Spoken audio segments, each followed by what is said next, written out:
Fault number 59 is Dan Staines. Dan was born on the Darling Downs and played 4 Origin matches for Queensland, the last of those the first match played in Melbourne. Dan was first selected to play for Queensland at the age of 12 in a side captained by Michael Hagan that also included Peter Jackson, Mark Hone and cricketing great Ian Healy. Dan Staines was a member of the Australian side that toured New Zealand in 1989. While he didn't play a test, Dan played all 3 tour matches and was named man of the match in the final game.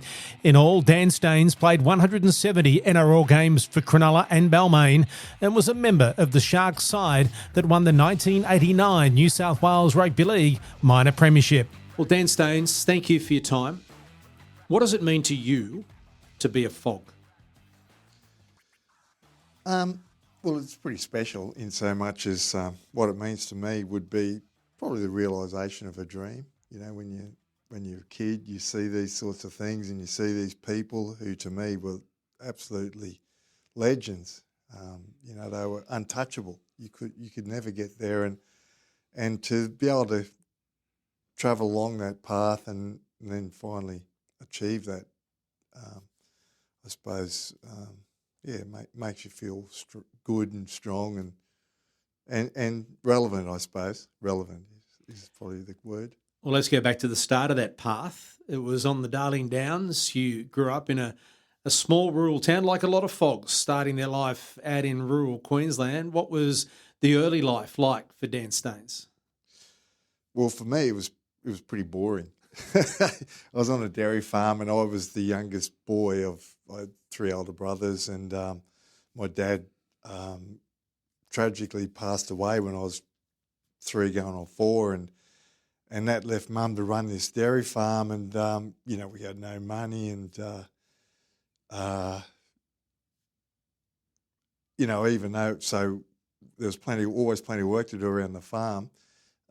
For me, I was 4 going on up to 10 when we left, and you know, so I didn't have a lot of the responsibilities that my older brothers had. So I didn't have the joy that I found when we moved into Toowoomba, where I could be with my mates after school, playing footy every afternoon, and just having fun with a lot of mates.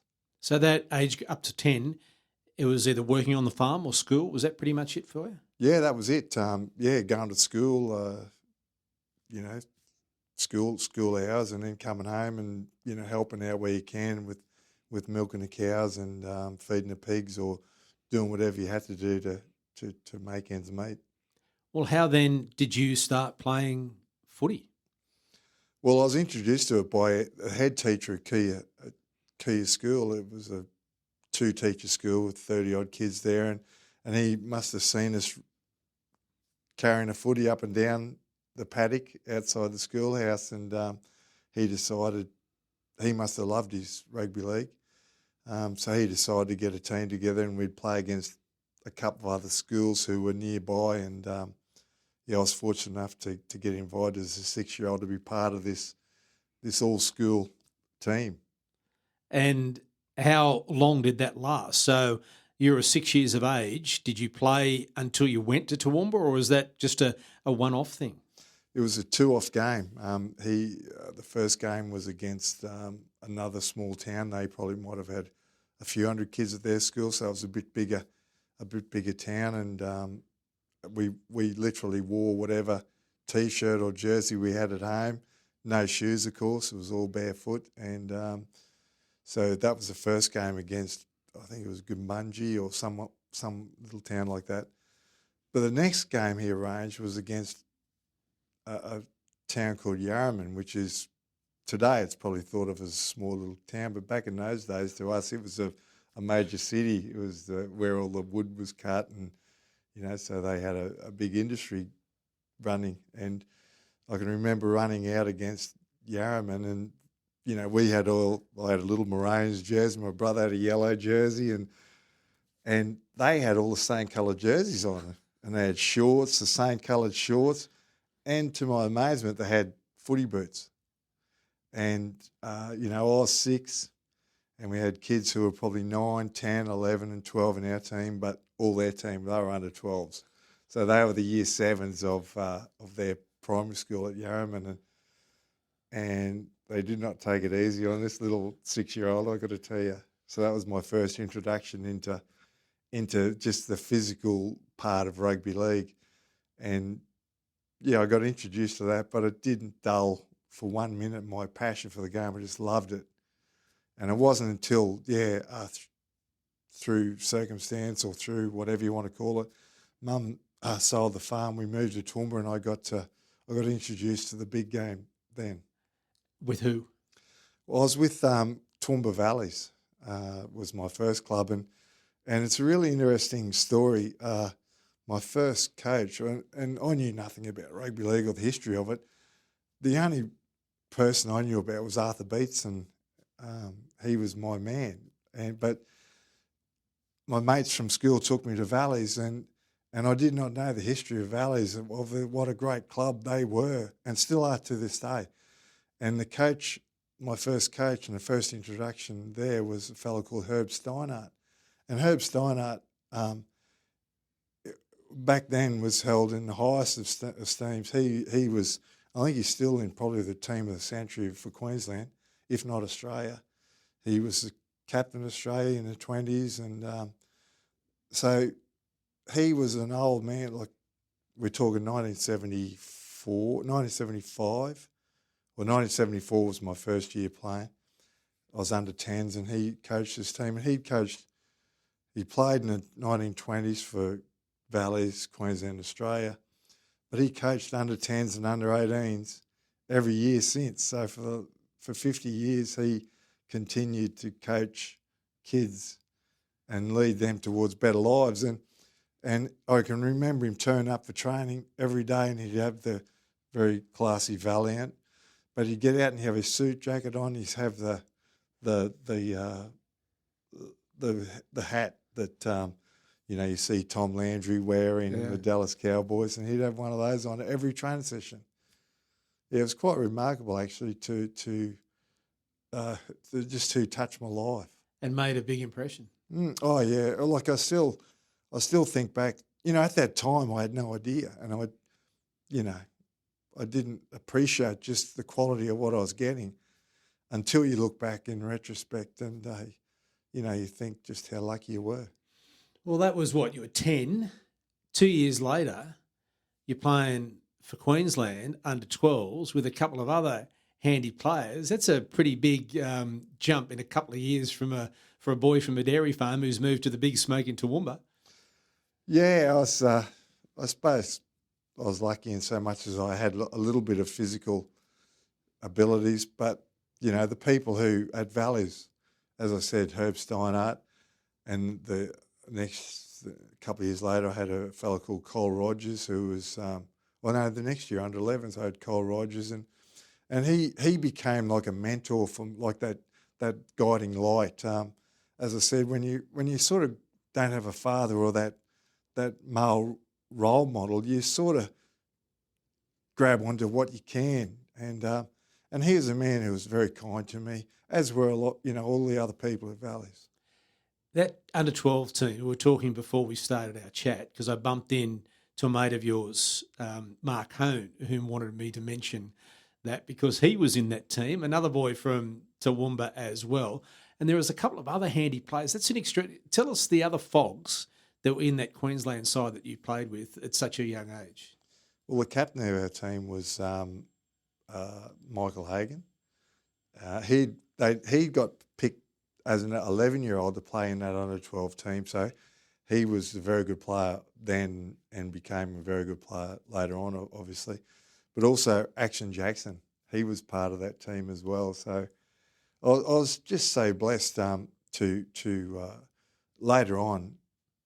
I got to play Queensland schoolboys, in grade 10, but then I got to play Queensland under 18s, and in that team there was Alan McIndoe, Peter Jackson, Gavin Jones, Martin Bella, Stevie Walters was the hooker. So that was a very good, and myself and Gavin Jones were in the second row together. So that was a pretty handy team as well. And it's very rare for so many of those players to go on and have reasonable careers, let alone go on and be state of origin representatives. So when it's obviously getting serious, you're playing for Queensland. When did you realise there could be a career out of it, and how did you end up in Brisbane? Well, it's really interesting. From a 16-year-old, I can always remember all I wanted to do was coach. My dream was to be, and at that time, the coach winning all the grand finals was Jack Gibson at Parramatta. Or he'd won him at the Roosters, was the team that I followed, and then he completed the treble at Parramatta. So my dream was, and we're talking in 1980, 81, there was no Brisbane Broncos, there was no pathways to the big time. You had to be in Sydney to play in the best competition in the world and under the best coaches, which was what my mind told me. So my dream was to go to Sydney, play under Jack Gibson, come back to Toowoomba and win all the grand finals in Toowoomba for Valleys. And one of my best mates, who again was in the Queensland under 12 team, is a fellow called Stephen Carter, and he was a fantastic player. We won a grand final. We went to the grand final in '86 together with brothers in Brisbane, but we played Queensland schoolboys together in year 10. He stayed on year 11 and 12. I got an apprenticeship at the Foundry in Toowoomba, and his star just kept rising, and he made the Australian schoolboys side for the next 2 years, and I think he captained in his last year. But in his team, he had Paul Sirenen, Benny Elias, and Scotty Gale, some future legends of the game. And he was, I was hugely envious of Stephen. We played under 18s together in Toowoomba, won a grand final together as under 18s. And he had the world at his feet after that year. He had every Sydney club wanting him and every Brisbane club after his signature. And I was at the Foundry sharpening drills in this cold tin shed with 1,000 other people, just feeling like the forgotten man. He ended up choosing to come to Brisbane because he got a job as a police officer, and I was stuck in Toowoomba, and I ended up staying on after under 18s. We played A grade and Toowoomba for the next 2 years, but in 1984, I became that close to realising my dream of playing under Jack Gibson. In '84, Ron McAuliffe was trying to build the BRL competition up to be on equal footing or to be thought of as highly as what the Sydney competition was. So he's pouring lots of money into the BRL competition, keeping the likes of Wally Lewis and Gene Miles and these sorts of people in Brisbane. Meanwhile, the Queensland country were feeling left out, so they kicked up a bit of a storm, and so Senator McAuliffe said, look, this is what I'll do. In 1984, I will pick a Queensland country team. I'll send them on a tour to New Zealand, and I'll get the best coach in the world to coach them. And he was personal friends with Jack Gibson.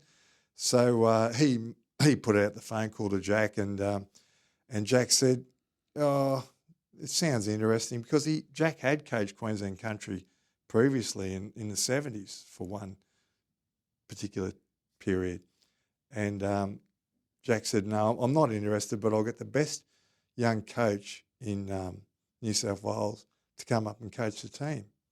And that was Alan Fitzgibbon. And Jack I don't know if Jack had ever met Alan Fitzgibbon, but Jack, being the person he was, had a strong interest in country football. And he loved going around the Illawarra area. And at that time, Alan Fitzgibbon was young, and he was winning grand finals with Dapto. And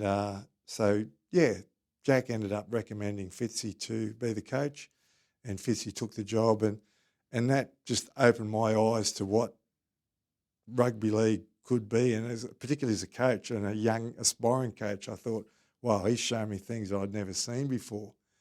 And at the end of '84, we won the grand final in Toowoomba. Fitzy's rang me up and he said, look, I'm going to be Jack Gibson's assistant next year at the Sharks. Are you interested in coming down? So this was for the 85 season, and I said, I'd love to come down, And he said, I'll get together some tapes and I'll show them to Jack. And I sent down what I could get, and I never heard another thing from Fitzy. And but I did get a call from Brothers in Brisbane, and they asked me to come and play for them. And a couple of years later, you did find your way to Shark Park.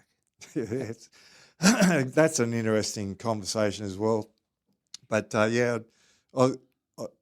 star was rising. I've come to Brisbane playing for Brothers in '85. I've had a really good season. In '86, we've made the grand final.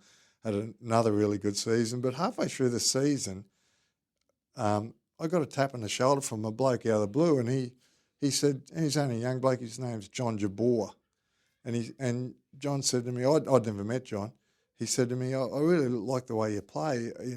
Where do you want to play next year, in Sydney or in England? Because he had contacts with a fellow. And my first response was Sydney. And he said, well, I'm good friends with Tommy Bishop. I've got a relationship with Tommy. He trusts me. He thinks I've got an eye for talent. And Tommy's a director at the Sharks. I'll mention you here to him. So he did, and Tommy mentioned me to Jack. And Jack said, that's the second time I've heard that name, because Fitzy had mentioned it to him a couple of years ago, obviously. And that's how the opportunity presented itself at the Sharks. Well, you're joining Cronulla at a pretty good time, because 88 and 89 were wonderful years for the Sharks. Are there any regrets or strokes, lament the fact that you got so close to winning a competition but just couldn't quite get over the line? Yeah, I would. I think everyone talks about the spirit of, winning a grand final. There's nothing like it.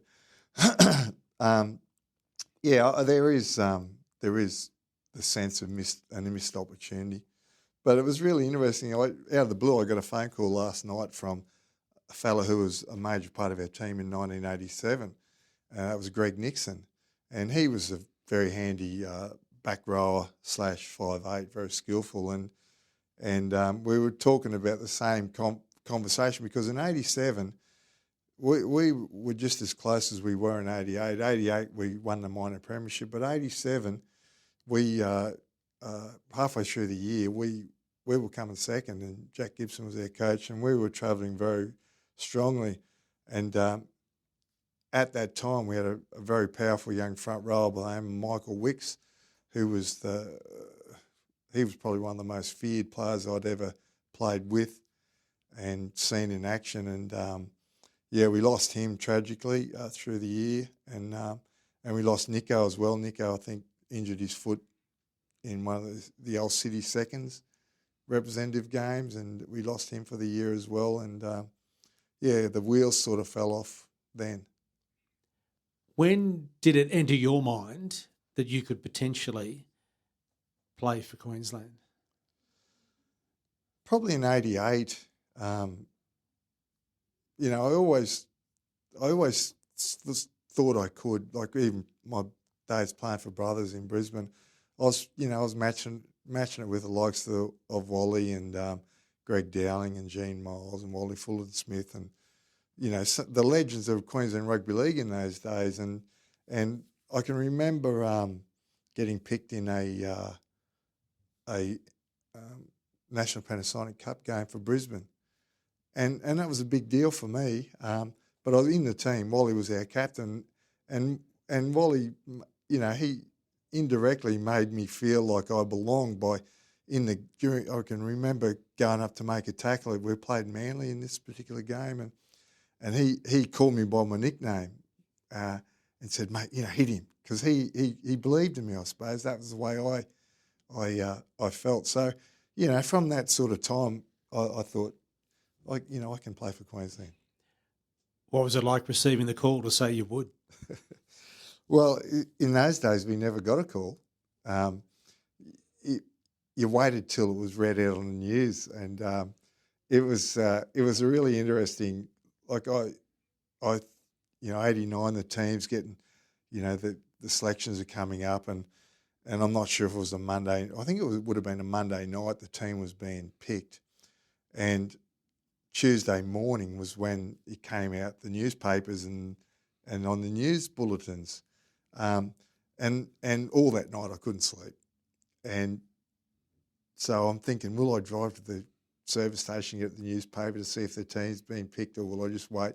And at about 5 o'clock, the phone rang. So not mobile phones. Back in those days, it was a landline, and the place I was living at in Cronulla, I was living with a couple of other mates from the Sharks, and the phone's ringing at 5 o'clock in the morning, and so I'm awake, so I go and answer, and it was a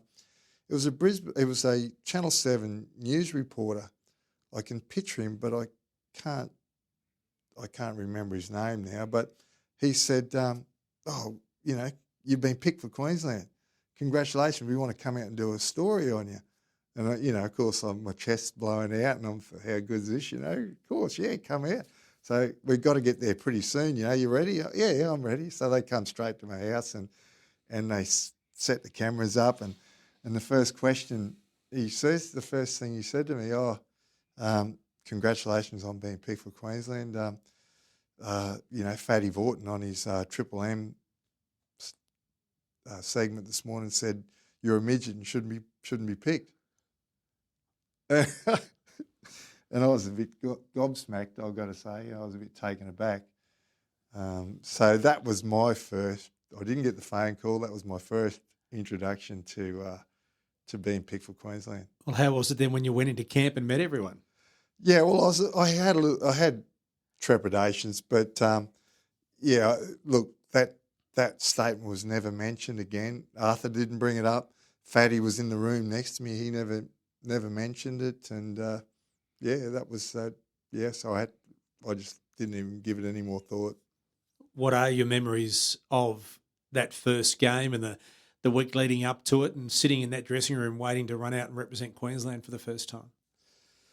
Well, there's lots of different memories. It was the most special memory for me was being in the dressing room here at Lang Park in the old when the old stadium was there, and Arthur just gave me Arthur was my man, my hero, and he gave me a handwritten note, personalised to me, and that was very special. So that's the most memorable thing for me about Origin was just being associated with Arthur and those sort of people.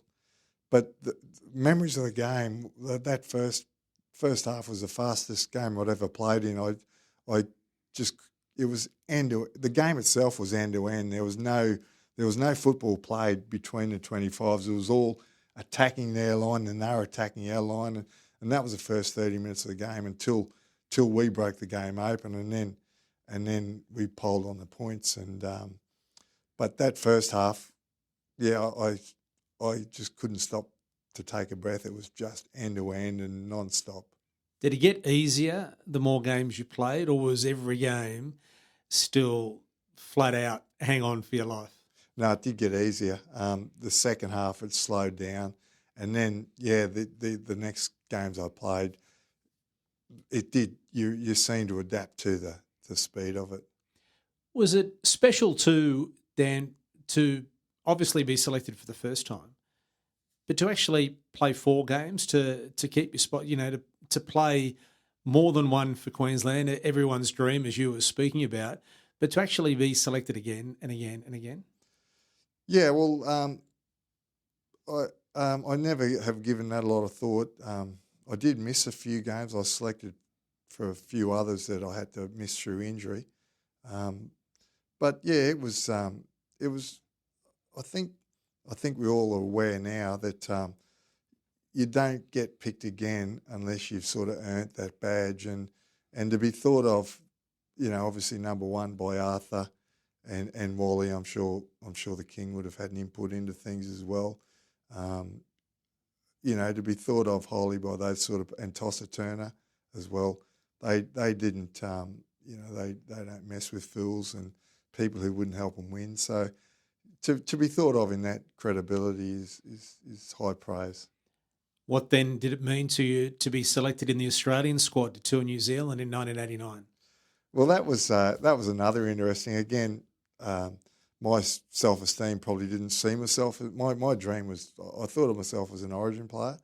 I didn't ever think of myself as an Australian player, and I can remember my roommate was Marty Bella, and I can remember before the second game, I think, or it might even be before the first game, Tosser Turner's come and told us, look, boys, there's an Australian side picked straight after game 3. It'll be picked the Wednesday night or, the next day, and it goes to New Zealand on they go into camp on the Sunday immediately following the game. So make sure your passports are up to date. And, of course, Munster's making sure his passport's up to date because he was a man who would play for Australia. And he said to me, is your passport up to date? And I said flippantly, I wouldn't even know. I haven't even got a passport and I'm not going to play for Australia, And I had a good series and we won the series pretty convincingly, 3-0. And the next day the teams read out and, of course, my name wasn't read out. And that weekend I'm at my girlfriend's place in Cronulla and the phone rang and she answered it and she said, Ron Massey's on the phone. And I thought, that's weird. And so I go and answer the phone and Mass says to me, because it was part of their thing that they'd do, if players weren't selected in the team for the upcoming week, they would always let them know in advance. And Mass said to me, look, I'm just letting you know you're not going to be part of our team in the next game, Just thought I'd tell you in advance, as we do. And I was a bit taken aback, I suppose, a bit shocked. And Mass said to me, I'm only fucking with you, You've been picked for Australia. Gene Moles has broke his arm, and you're the man coming in to take his place. And I went, wow, Mass, I haven't even got a passport. And he said, oh, really? Oh. He said, don't worry about it. Just get into the Camperdown Hotel because that's where they're staying overnight before they fly out. And get in there, get yourself in there.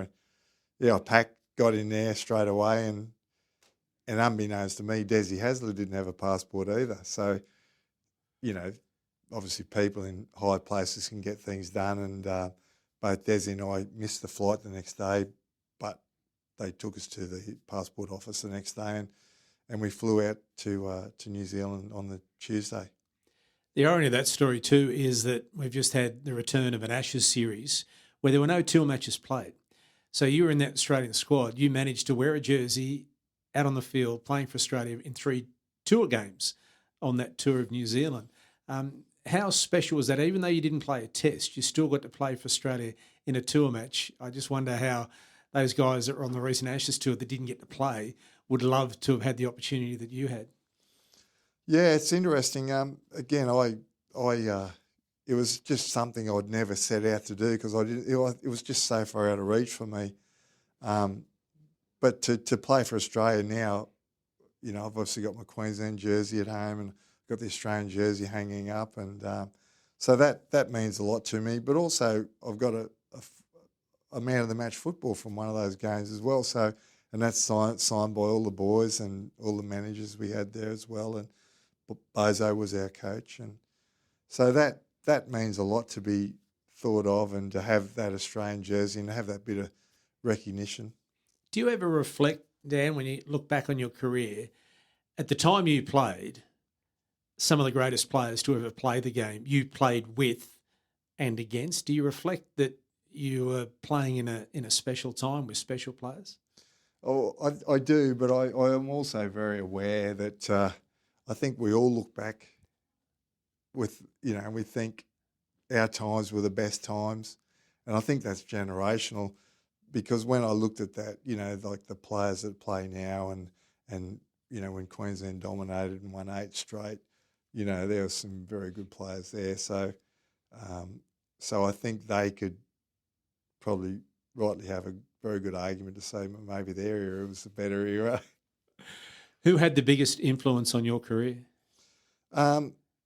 Biggest influence on my career? Well, looking back, to when I was under 10s with Herb Steinhardt. Just the integrity that he carried himself with. I had a wonderful conversation with another fella from Toowoomba. We won an A-grade grand final together in Toowoomba back in '84, and his first game with Valleys was under 14s, and Herb was running Valleys back then, and Warren Cant was this gentleman's name, and Candy was telling me that as a 14-year-old, their house got burnt down, and Warren got a phone call. Oh, Herb wants to see you. Can you go to his place? So he rode his push bike around and knocked on the door, and Herb's wife answered it, and she said, "Oh yeah, Herb's in his office." So Warren goes into his office, and Herb pulls out an envelope, and he said, "Oh, all the Valleys have taken around the collection plate, and I've given your mum and dad some cash, and to be mentored by someone like that." And then Ross Strobick in Brisbane, he was a very positive influence for me, and Alan Fitzgibbon, and of course Jack Gibson. To be mentored by him was something else. What do you reckon that kid growing up on the Darling Downs and playing those first games as a 6-year-old against Year 7 players, and then moving to Toowoomba and playing with Valleys and brothers to Cronulla would think, if someone would have said to you back in those days, "You know what, Dan, I know you got no boots now and you're playing all ages basically, but you're going to go on and play over 170 NRL games. You're going to play for your state. You're going to play for your country." What do you reckon that young kid would think if someone said that to him 50 years ago? Well, number one, he couldn't believe it. Well, maybe he could have. Maybe there's always that spark. Excuse me. Maybe there was always that spark built inside me, for some reason or for whatever reason. But I feel very lucky and feel very honoured to be considered to be here, number one, and to be involved with the Fogs as little as I do, but as best as I can. Just to be considered alongside the likes of Arthur Beetson and Wally Lewis and Gene Miles and Mel Meninga and the modern day greats of Cameron Smith and Jonathan Thurston is pretty inspiring. Well, you've earned that right. Fog number 59, Dan Staines, thanks very much for your time today, and congratulations on a wonderful career. Thanks, mate. Thanks for having me. Thanks for watching this episode of the Fogs Queenslander podcast. If there's a Fog you want to hear from, leave a comment to let us know. And don't forget to like and subscribe so you don't miss any of our videos.